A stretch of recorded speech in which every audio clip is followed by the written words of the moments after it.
Our first chapter is called Laying the ITIL Groundwork. In this chapter, we have 3 lessons.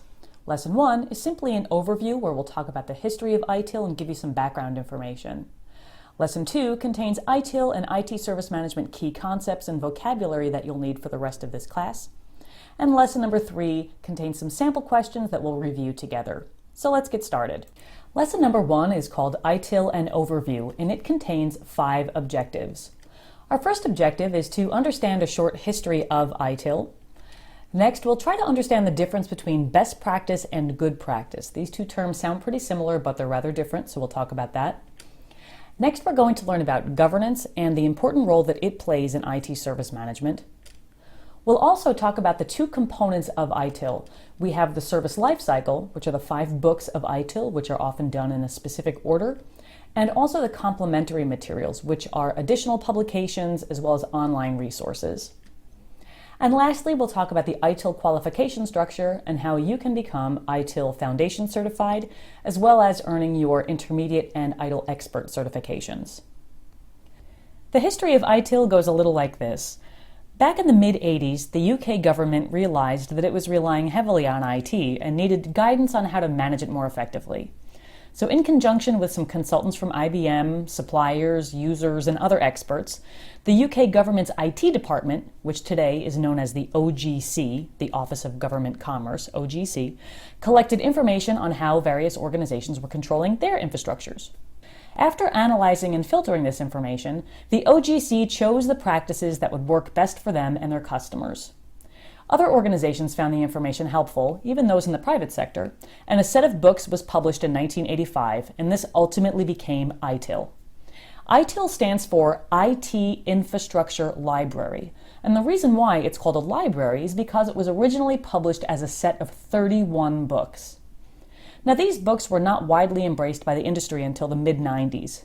And to make ITIL a little more accessible, in 1999, ITIL went through an upgrade and released then ITIL version 2, which significantly reduced the amount of books. In ITIL version 2, there were 2 books which were very popular, and they were called Service Support and Service Delivery, or if you're an ITIL geek, they're known as the Blue Book and the Red Book. In 2005, the OGC started an effort to further improve ITIL. Because technology in the business world changed so rapidly, ITIL version 2 was becoming a little outdated. So a major refresh project was started, and authors from throughout the industry were appointed to help develop ITIL version 3, which now, today, consists of 5 books, as well as some complementary publications available online. And we'll talk about those in a minute. In addition, ITIL is non-proprietary and is completely free to use. So the OGC owns the copyright to the ITIL books and the diagrams themselves, but anyone can use ITIL publicly without any fee. ITIL practices are not based on any particular technology platform or industry type, so we're an equal opportunity framework. It doesn't matter if you're a Microsoft shop, a Linux shop, an Atari shop, or if you're a university, healthcare organization, or a manufacturer, ITIL's guidance can apply to you. Lastly, it's important to stress this point. ITIL is simply a framework. It's not a methodology and it's not a standard. And it's also not a prescriptive set of rules or procedures that must be followed. It's simply a framework or a set of best practices, and it's intended to be adapted. So your organization's implementation of the ITIL guidance is going to be different than another organization's implementation. Just keep that in mind as we move on. Here we have 2 concepts to introduce: best practice and good practice. Now, if I were to ask you which word is better, best or good, you'd most likely say best. Best means number 1, the ultimate, where good implies solid, decent, better than average. But best is definitely better. But don't let these everyday definitions of these words cloud your understanding of these concepts. Best practice provides a set of generic guidelines that are based on the successful experiences of a number of organizations. It's what's tried and true and proven over time. It's what works for most organizations in most situations. However, the word best implies that it can't be improved, and we want to get away from this idea. So instead, we have this concept of good practice, which is simply how we apply these best practices, or how we actually put them into use. ITIL is considered good practice because it's constantly evolving. So think about best practice being the book on the shelf that contains the suggested way to do something, and the good practice being your actual implementation. Good practices don't materialize out of thin air. There are several components or sources. There may be some kind of academic research for your particular industry that provides guidance. There's also your organization's proprietary knowledge, or company secrets, if you will, and this knowledge is what makes your company unique. Proprietary knowledge is often stored in the heads of people in your company, and thus it's often poorly documented. Good practices also come from the standards your organization may have achieved or may be shooting for, such as ISO 9000 certification or ISO 20000 certification. Also, good practices are often based on public frameworks. ITIL is a public framework, as are COBIT, CMMI, or the PMBOK, or the Project Management Body of Knowledge. These are typically, though not always, free to use. Also, in order to achieve a good practice, you may have received some training or education, or you may have a degree in a certain field. All of these ingredients, when put into a blender, help yield a good practice that is custom fit for your organization. Now, for the exam, you'll need to know why public frameworks are preferable and easier to use than proprietary knowledge. And the reason is because public frameworks are easily accessible and have been proven over time, and most of the time are free to use. Where proprietary knowledge is deeply embedded in a company's collective mind and is therefore usually poorly documented. And even if it were perfectly documented, it's doubtful a company would want to share their secrets. And if somehow they were willing to share, you can bet that they wouldn't do it for free. Switching topics for a moment, let's talk about governance. Governance is a generic term which refers to the system by which business corporations are directed and controlled. Now, governance comes in many different flavors. There's corporate governance, IT governance, financial governance. Now, you might remember back in 2001, a company by the name of Enron was caught committing accounting fraud on a grand scale, which ultimately brought the accounting practices of many U.S. corporations under scrutiny. In 2002, the Sarbanes-Oxley Act was enacted, and its goal was to hold corporate executives accountable for any shady dealings or material deficiencies. So for the exam, you'll need to remember that in general, governance ensures that policies and strategies are actually implemented and that the required processes are correctly followed.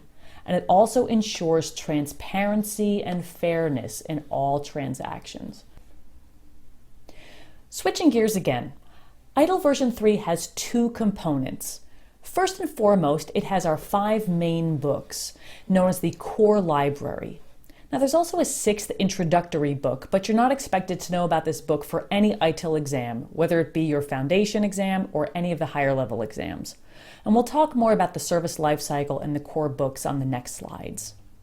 In addition to these core books, ITIL version 3 also features complementary publications, which are additional books, brochures, templates, and study guides. Some of these are physical books, and others are only available online. If you do a search online for ITIL Live, that's 2 words, ITIL Live, you'll be directed to these online publications. What makes these complementary publications special is that they provide guidance to particular markets and industries. Now, you'll notice that this here is in italics on your slide, and that's because this is something you'll need to know for the exam. So, for example, if you work in a hospital and you need some tips and tricks for implementing ITIL in a healthcare organization, these complementary publications can provide that. Now, I'm sure you recognize this model, which is known as the Service Lifecycle. The core of ITIL version 3 is based on this Service Lifecycle. Humans have a life cycle too. You're born, you go to the prom, you become an IT geek, you retire, and then you chase those darn kids off your lawn. Services have a life cycle too. We brainstorm about what our customers want in service strategy. We design our services from the ground up here in service design. And then we build, test, and implement and install them in service transition. And then we care and feed for our services here in service operation. We make sure that they stay up and running. And then finally, we continually improve our services so they keep making our customers happy. Each of the 5 core publications or core books have the same name as these 5 life cycle phases, and they're usually introduced in life cycle order. The core books, again, are Service Strategy, Service Design, Service Transition, Service Operation, and CSI, or Continual Service Improvement. We'll discuss these 5 books as we go through the remaining modules in this video mentor. This is a handy slide to study. It lists the 24 main ITIL processes and also shows in which book you can find each of them. For example, here in Service Strategy there are 4 processes listed: Financial Management, Service Portfolio Management, Demand Management, and Strategy Generation. Over here in Service Design, you'll see that there are 7 processes listed: Service Catalog Management, Service Level Management, Capacity, Availability, Service Continuity, Information Security Management, and Supplier Management. So think of this slide like a giant table of contents for all 5 ITIL books. Now you'll also notice on this slide there are 8 processes that span the entire service lifecycle, and they're showing up here in orange. So take financial management, for example. It's introduced and discussed in detail here in the Service Strategy book.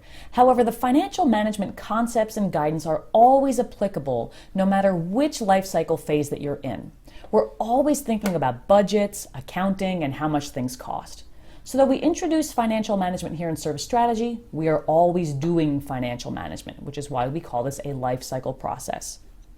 Same thing for change management, for example. Here's another orange one. The text is found in the Service Transition book, but the guidance of change management applies to all life cycle phases. So for example, if you need to change your strategy, you'll probably use some of the change management guidance to do that. Or if you need to swap out somebody's broken monitor, that's a change that you would make during the service operation phase. Now you will not need to be able to list out these 8 life cycle processes for the exam, but I wanted to make sure the slide was clear to you. Now, let's talk about how you can become ITIL certified and the different levels of certification available. This slide shows the 4 levels of certification, but as of right now, there are only 3 levels that are actually attainable. And that's because this ITIL Master level hasn't yet been defined by the OGC, or the organization that's in charge of the ITIL certifications. So today, the highest level of certification you can achieve is the ITIL Expert certification. So how do you get there? Well, today, you are studying for your ITIL Foundation certificate. And once you attain it, and I know you will have earned 2 ITIL credits towards your ITIL Expert certification. You're welcome to stop here at ITIL Foundation, or you can move on to our intermediate level classes. Now, intermediate level classes come in 2 flavors. We have the Life Cycle stream here in black, and we have the Capability stream here in light blue. Life cycle classes focus on one specific book at a time. So here you'll see Service Strategy, Design, Transition, Service Operation, and CSI. And these classes are typically geared more towards consultants. These classes are worth 3 credits each. So if you were to take all 5 classes, you'll have earned 15 credits, as well as your 2 from before, bringing your total up to 17. These life cycle courses emphasize process relationships, roles, responsibilities, and implementation considerations. There's very little time actually spent on process activities themselves. So if you're looking for classes that actually help you implement some of this ITIL stuff, these life cycle classes might not be the right fit. On the other hand, the 4 capability courses over here focus on executing and improving our related processes. So capability classes bundle together related processes and present them in one class. The syllabus is more hands-on and prescriptive, and it covers a detailed view of the inputs, outputs, activities, concepts, metrics of each process. So the target audience for these capability classes includes managers, supervisors, or anyone who will actually execute the daily activities of one or more of these processes. Each of these capability classes are worth 4 credits each. So if you chose to take all 4 classes here, you'll have earned 16 credits, plus your 2 from down here, bringing your total up to 18. Think about life cycle classes as being geared for people who oversee your IT service management implementation, and the capability courses as being geared for those physically doing the work. Now, the life cycle streams and the capability streams both terminate at this Managing Across the Life Cycle, or MALC, M-A-L-C class. The MALC certification exam is the final step to achieving your ITIL Expert certification. This course helps students understand the dynamics of the entire service lifecycle and spends a good deal of time talking about organizational change and how you can make this happen. This course is worth 5 ITIL credits, and you need at least 17 credits under your belt before you can actually take this class, because this class will be the additional 5 you need to earn your 22 for expert. Now you can mix and match lifecycle and capability flavored classes, but you'll need to be very careful when you're doing so, since certain classes have too much content overlap to be counted twice. For example, this class here, called Operational Support and Analysis, talks a lot about the concepts and processes found in service operation. So if you were to take the Service Operation Lifecycle class, there's probably going to be a lot of overlap there. So you may not want to take both of those classes because it'll be redundant. A final note here. It's also important to know that only people can become ITIL certified. Organizations cannot. There's no such thing. So even if everyone in your entire company has earned their ITIL expert certification, you still can't correctly say that your organization is ITIL certified because there's just no such thing as an organizational ITIL accreditation. The closest thing you can get is your ISO 20000 certification for your organization. Now, you won't need to know that for your exam, but it's always good to sound smart. When you sit for your ITIL Foundation exam, you'll be given 40 multiple choice questions. You need to get 26 correct to earn a passing score. It's a pass-fail exam and you have 1 hour to complete it. Make sure you bring your picture ID to the exam. All other testing materials will be provided for you. If you take your exam at a testing center like a Thomson Prometric or a Pearson VUE, you'll probably take the exam on a PC. And if you take your exam as part of a full ITIL class in a classroom of some kind, you might take a paper-based version of the exam, but the questions will be the same. For those taking it on a PC, you should get your results at the end of your exam session. For paper-based exams, you should receive your results via email a few days after your exam. Regardless of which way you took it, you will receive your paper certificate and your official ITIL pin via snail mail within a few weeks, so be on the lookout. It's important that you hang on to that paper certification once it arrives in the mail, especially if you want to take additional classes. Your instructor will ask you to show your paper foundation certification on the first day of any intermediate class. The good news is that your foundation certificates or any certificates are good for life, so you don't have to take any additional classes or continuing education units to retain your title. So once you're ITIL certified, you're always ITIL certified. So now that you have some background information on ITIL, let's move on to Lesson 2, where we'll discuss some ITIL and IT service management key concepts and vocabulary.